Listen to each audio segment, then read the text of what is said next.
We have a 1988 Nissan Sentra vehicle here. I believe it has a 1.6 liter. Yep, it has a 1.6 liter. If you don't know what engine size it is, you can always refer to your emissions decal. It will tell you the engine size. It will tell you all the tune-up specs, including how to check ignition timing, which will be another video we'll make. It will also give you your spark plug gap a lot of times. So I don't actually see the spark plug gap on this one, but a good information always on that. So it's a 1.6 liter. We tried to start it after summer, and then we noticed it wasn't starting, and sure enough, we popped the hood, and this is what we found. This is your coil. Remember I just said on the initial videos talking about different systems, this is a distributor, so you're going to have one coil. So here's the coil assembly right here, and if you look at the coil wire, this is all chewed up, and then it completely severed it from the distributor here. So this used to be part of this, and this was completely eaten up by rats. Okay, so we have a rat problem. Chewed through all these wires, ate another wire right here. You see these are the spark plug wires right here, completely ate through this one they're starting to nibble on. So when cars sit a long time, they tend to get destroyed by rats and mice, and they like this for their bedding, so they'll take it back to their nest and make a nest. So we got to replace all our wires. Okay, so we're going to pull those out. We're also going to, right now, I'm going to inspect the rotor, make sure the rotor's in condition. Remember, when you change do a tune-up, you should change the wires, the plugs, the cap, and the rotor. But we also want to verify number one cylinder on this, and then we all want to verify which way the rotor turns. Does it turn counterclockwise or clockwise? As far as the motor goes, this is cylinder number one, cylinder number two, cylinder number three, cylinder number four. All four-cylinder motors fire 1342. So 1, 3, 4, 2. 1, 3, 4, 2. That's always the firing order for vehicles that are four cylinders, although there might be one out or two out there that's a little bit different. So let's take this cap off.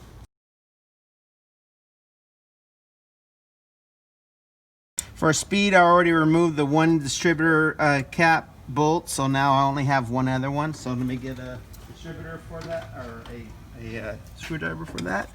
Put this on here, and it should be, well, it looks like my students might have stripped that out. Let me get a socket. So I'm going to use a 1/4" drive ratchet with a 1/4" drive extension, so I could go around the cap, and it's taking a 5.5 millimeter 1/4" drive socket. So I'm going to go ahead and take this off, make sure I turn it counterclockwise.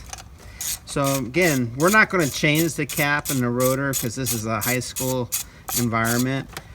So I do have my students practice taking this off.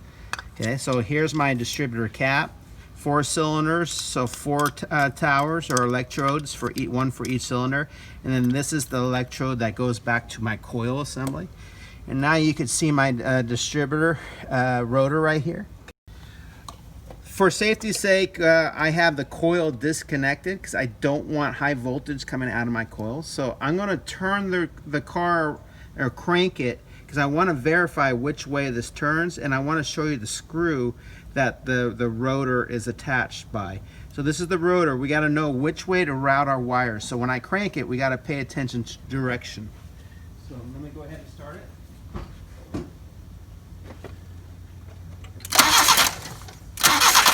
Clockwise or counterclockwise, Mr. Lear? Counterclockwise. Perfect.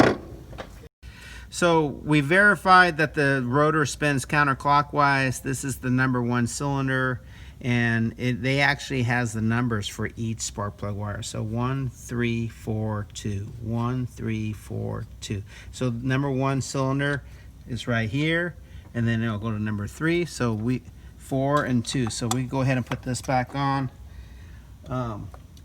And use our socket. Let me get that socket. So we're going to go ahead and screw this screw back on. I did notice something just now. Somebody over tightened this one screw here, and so this one screw here is a piece of it still in the distributor because they snapped it off. So these distributors, they don't take a lot of torque, okay? I mean, very little amount of torque to tighten this, and it's very easy to over tighten the little screws associated with the distributor. All right, let's pull our plugs out and see what they look like. All right, so we're going to use a spark plug socket. Remember what a spark plug socket looks like. It has the rubber boot inside. Mr. Lear mentioned that it's a peanut plug or peanut socket. Okay, so then I'm just going to break this free. I'm going to use the long extension. The nice part about the extension, it gives this knurl section, and the knurl section is so you could spin it with your hand. So that's why on the extensions you see that little roughed up. It's actually a knurl. And then you look at the conditions, a little dark, but we're going to change these. But before we do that, we're going to pull all the plugs out and going to verify they all look the same.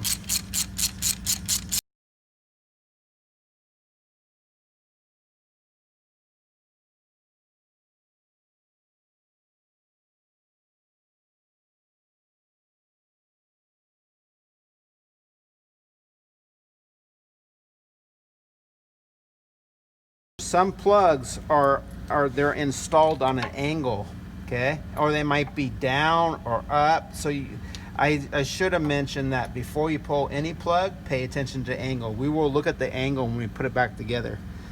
All right, so all my plugs are the same. You never want to mix them up. You want to look at their color.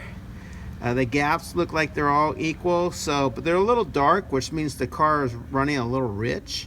And that's partly because the car never leaves the lot, so it never gets the operating temperature. So we're going to go ahead and replace these.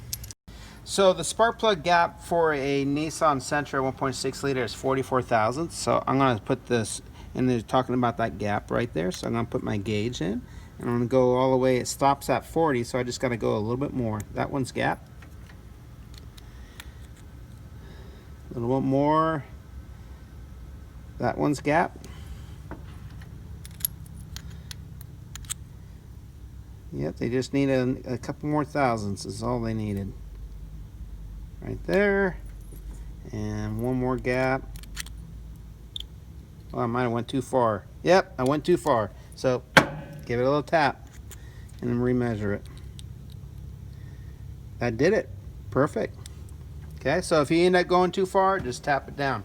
Now we're going to go ahead and start all our spark plugs by hand, and I'm going to use that special tool of mine, which is the spark plug installer. Okay, and that gets it makes it so you don't have to put your hands all the way down inside there because it's too small to do that. Okay, so get that one started. This one started. Remember, you don't have to use that tool. You could use a piece of vacuum hose. So just a regular piece of vacuum hose, and you can get your hand in there that way. And you can start the spark plugs with a piece of vacuum hose. It really helps you get the spark plugs started in tight areas. And then when it's done, pull that off. Another way you could do it is you could just use the extension in the socket and start it with this. You got to always start spark plugs by hand, paying attention to the angle. So if you notice, this is the angle of the spark plug coming straight out. It's showing you a nice angle. Just make sure that they're all the same angle. Yep, that one is, that one is, that one is. So you really have to pay attention to spark plug angle so that way you don't cross thread them. All right, so now we can go ahead and tighten. Now, Mr. Lear did it the correct way. He did a torque wrench. I teach my students that I want you to use 2 fingers snug. That's it, okay? And the reason why is I want you to start to realize torque matters, okay? 2 fingers snug, okay? 2 fingers snug. Not really tight. 2 fingers snug. Because when you over torque something, like the distributor cap here, zoom in on this real quick, you'll see that the nut is missing because the bolt broke off inside the distributor cap on this side. Can you see that? Yeah. And that's from over torquing. Okay, so we want to avoid over torquing our spark plugs. The correct way is to use a torque wrench, but if you don't have a torque wrench, 2 fingers is the strength of 2 fingers will work. So we have our spark plug wires. I'm gonna go ahead and pull these out. New ones, okay. It comes with a little dielectric grease. This is really important because it insulates this, the wires. So you always want to put a little bit of dielectric grease on the inside of your spark plug wires. It prevents the spark from going to an area of the car where you don't want it. So it helps protect any arcing from happening. So just inside the spark plug, this is called dielectric grease, and it's really important you put this on, okay? And it does help slip the spark plug wires on too. It does help you with that as well, okay? You could put it on this side, but being that this has these electrodes, I'm gonna go ahead and just stick it kind of on a little bit on a tower right here. Just to coat it a little bit so I don't get any arcing right there, and it'll help the wire slide on, okay? And a little bit on the coil wire. So now let's match up our wires, okay? So I'm gonna take my wires. The first thing I wanna do is identify the spark plug wires. So the spark plug wires are gonna have these spark plug boots on the end. And then by doing that, you'll find that there is a coil wire. So here's the coil wire. So I'm gonna go ahead and put this on first. It always goes on to the center electrode, okay? Right there. And then it goes to your coil over here, okay? And I could put on a little bit of that little dielectric grease right there, just a little bit, and then we could slide this on. Perfect. And now I'll go ahead and plug in my electrical connector, so that way when I turn the key, this will be live, okay? So now when the car starts to crank, this generates electricity that goes into my coil center tower. And I don't like how this is right now. So I'm gonna actually pull this back. Pull the electrode back a little bit. There we go, and see if that makes a difference. I wasn't happy with how this was fitting, so I flipped the rotor or the coil wire to where the angled boot is on the distributor and the straight boot's on the coil, and you know what? It plugged it right in perfectly.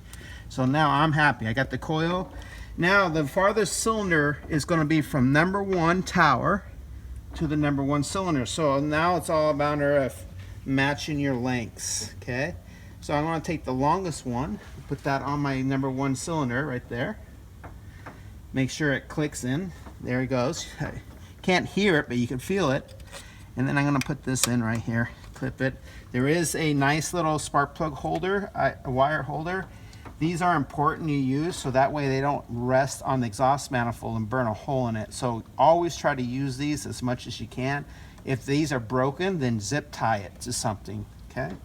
We're going to do number 2 now, so we need the next longest wire.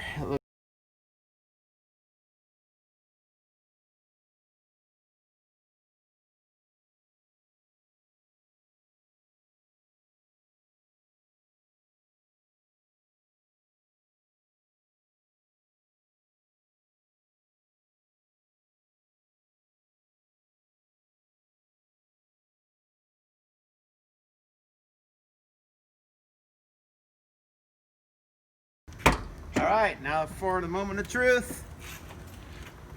Crank it and it should start. So we tried to start the car and the car wasn't starting. So we're like going, okay, does it have fuel? And then we turn the key on and we see we sprung a leak. So the hose is probably cracked going from the fuel tank right here all the way to the motor. But there's another way we could start it. And the way we started is, this is how we knew it was a fuel problem. We sprayed a little bit of fuel or carburetor cleaner. So carburetor cleaner works the best. And we spray that into the air intake system right here, into the right inside the distributor or the air cleaner. And then I could go in and you'll see that it starts. And it actually runs really good, but it doesn't take long to run out of fuel. So if you think you have a fuel problem, spray a little bit of carb cleaner in there, and if it starts, then you know it's a fuel problem, and we already verified it. We have a fuel leak. So this is our Harbor Freight spark plug cleaner. We keep one spark plug in the hole at all times, so that way we don't lose the particulates that are inside, okay? So This is just a junk plug. Do not mix this plug up with the plugs that we're cleaning. You're going to hook this up the air. You need to make sure you have safety glasses on. But I always like to have a plug in there. And then I'm going to hook it up. And then the way it works is you always hold it up and then push the button. Okay? And we got to turn the shop air on, it looks like. So let's go do work. I like to put all the dust or the cleaner inside, and then you got to hold it up, push the trigger, and then the trick is twist the plug and then spin it. So twist, spin, twist, and then hold the button down.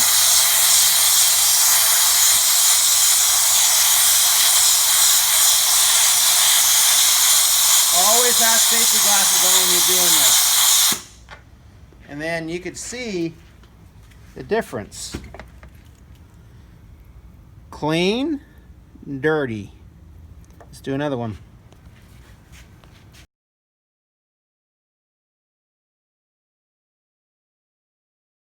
Beautiful, look at that. Nice and clean. So 2 are done, 2 more to go.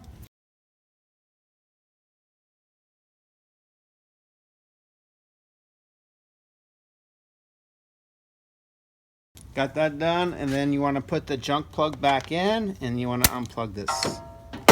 Let's look and see how they are. Yeah, they're a lot cleaner now. Look at that. Now what we need to do is you look at the gaps. The gaps are very irregular on this, okay? So I'm not happy with the gaps, so I'm going to go ahead and gap these.